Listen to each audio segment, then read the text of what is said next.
and his ankle and Elliott and some of the other guys who were limited yesterday? Yeah, Trayvon will be he'll be limited today. We'll go, we'll see if we can maybe get him into the individual. Would be the most we'll probably do today. And Zeke is, he practiced. He took his limited reps yesterday. KZ, he was on the court 2 hours and a half. Yeah, absolutely. He will probably be in the rehab group today. Was it something that happened at the start of practice? Because he was out there. Yes, something that he was feeling on Monday after some work on Monday, and then when he started out practice, it flared up. Diggs is more of a management issue. There's not a great concern about his ability. Not of high concern. Not of high concern, based off of the ankle he sustained in the game. Is it weird talking to us while we're looking at our phones, tweeting what you're saying? Say it again. Is it weird staying up there while we're just staring at our phones? It took a while to get used to, but I don't take things personal, so it's just another insult from the media. Kidding. So. COVID list remains the same as well. Yes, too. absolutely. Yep.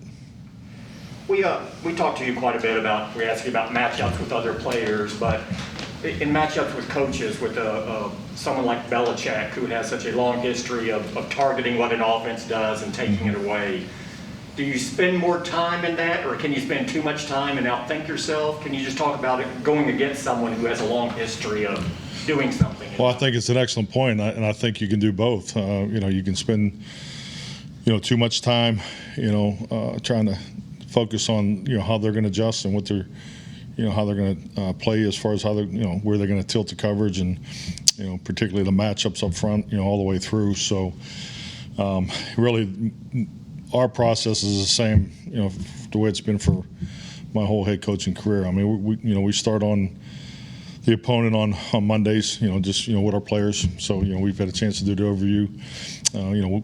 Clearly the type of game we're going to get ready to play, and a lot of individual focus by the players. I think they're doing a good job staying on top of their own personal self-scout.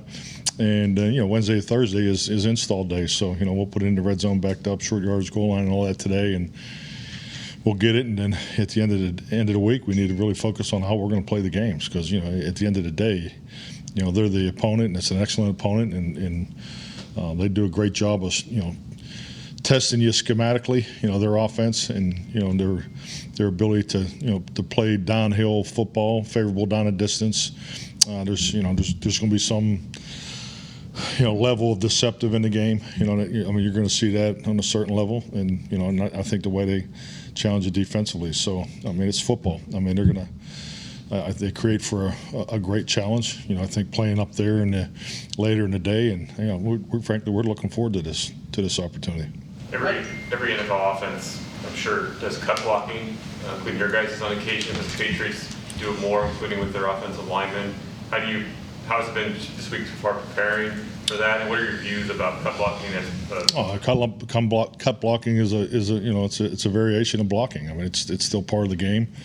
Obviously it's limited to inside the tight end area, and we know the new rules and so forth. So, you prepare for it, and I think it's also a product of that when you watch their offense, they have more two-back offense scheme. So which has a tendency to can bring that on more. As far as the schemes that they're running. So it's just like every other week. You look at the specifics of how they play blocks.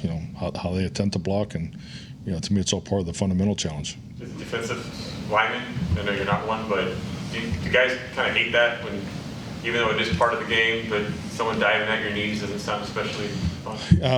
Once again, the way you present it is one thing. I think it is part of the game. There's a place for it. It's when you're trying to gain leverage, whether we're lined up in an overload front, and whether they're trying to cut the defensive front in half, but it's all part of the planning. So particularly when you don't have great angles on the backside, it's definitely a technique and an option that's effective. Dan Quinn had a helmet on and was working on it with him. What do you think of that? And have you seen a coach do that before? Yeah, well, it's been a few decades since I've personally done it, but he actually showed it to me last night when we were, in his office. So I think it's awesome. I just think it tells you, Dan's approach, and frankly, it's a smart thing to do when you get in there with particularly the D linemen. So, no, I think it's great. How did he grade out? Yeah, we don't grade the players or the coaches in public. So, yeah.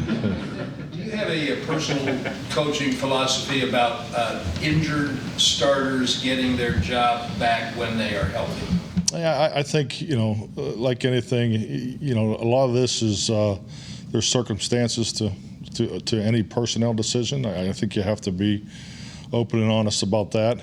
So I don't have a cut and dry, policy. I've worked in situations where there were, and it's gone both ways. So I think like anything, when you make decisions involving personal situations, I think you have to look at the scope of the big picture, and that'll be our approach. When it comes to a veteran guy, do you try to talk to him if you're going to replace him with someone else?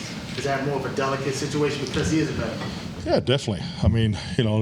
Veterans definitely deserve and have earned a different level of respect. Absolutely. I think that's, part of the culture that, how we feel we go about our business. But at the end of the day, I think you have to, stay in tune with the big picture. It's a long year. It's, you look at the roster development and changes that we've had just in this short season so far. So, and I think we have to keep that all in perspective. I know we are, as far as how you make those decisions. Are you able to do anything with the players next week?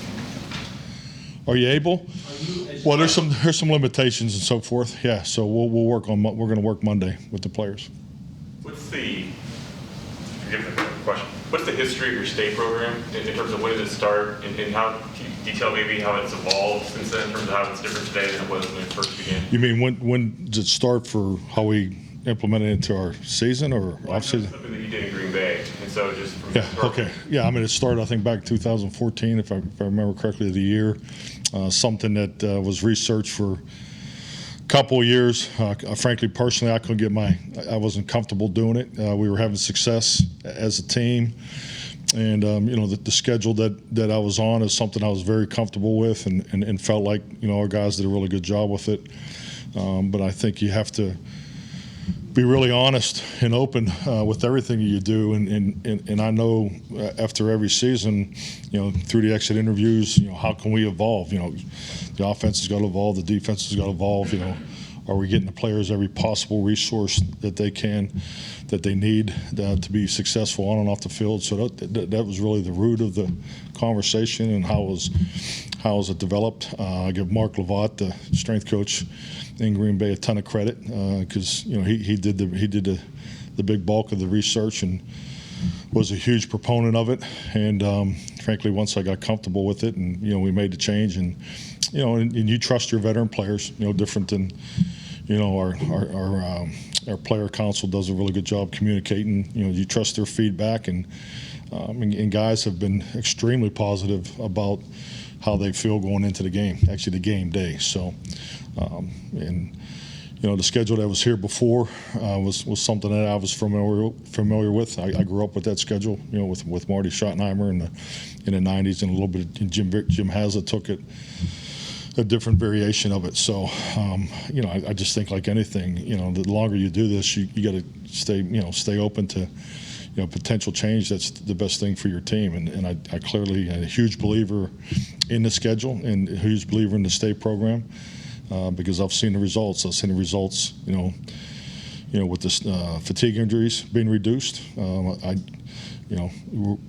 We have a vision to be a champion, and and I think you're planning for the later parts of the season. They don't start when it doesn't start when you get there. You have to implement that now. So simple as spent some time before I walked in here and on the field. It's been raining all morning, and just want to do everything we can to get out there on the grass. So that's physical, mental, and emotional stress is additive. So you try to do the best you can for your players, and I think practicing on grass is an important part of that. The mental conditioning component that is today part of the state program with Chad. Yes. In 2014, when you first adopted it, did mental conditioning exist as part of that, or did it exist? No, later? we didn't have it on staff. It was something that we broke up between player engagement and strength conditioning. So it was facilitated more through those avenues. We had a director of research and development that was that also handled some of those responsibilities. So it was spread out amongst the staff the way we implemented it there. But I love the way we do it with Chad's involvement, because it's messaging is important. He's got a tremendous background, and he has a very strong connection with our players. The toughest part about that, with you and the players, is we're going to practice in a sense on Saturday, the day before the game, versus that Friday. Oh, definitely. It's I know we've talked about it before here. I mean, it's something that's been going on in track and field since the Greek Olympics. You can look it up. So it's on the internet. So I'm told, but it's it's something that's been part of track and field, and particularly the players that were that have track and field in their backgrounds. They love it. They're used to it. They identified with it right away. I think your bigger guys had to kind of go, let me feel this out first. But you're free to talk to our players about it. They believe in it, and it always helps when you're winning games. But I definitely feel it's the way to go. Mike, when you think about the self-scout that y'all were doing after 4 games, what's the main differences in both the process and the results of an intentional self-scout like that versus the day-to-day self-scout that you're always doing? Well, the reality of it is the self-scout is really not any different, because it is, the ability to have it week to week. It's more about the time you're able to commit to it.